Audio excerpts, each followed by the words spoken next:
El presidente asistió al acto de graduación de la Extremadura Business School. Allí José Antonio Monago animó a la Escuela de Negocios y al resto de la sociedad a sumarse a la estrategia de especialización inteligente, la ya conocida Estrategia One. De este modo, el presidente extremeño ha subrayado que los emprendedores cuentan con el respaldo del Ejecutivo Autonómico.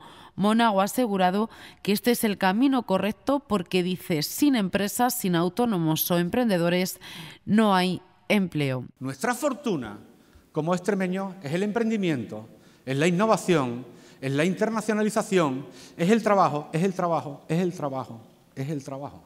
Lo que nos enseñaron nuestros padres.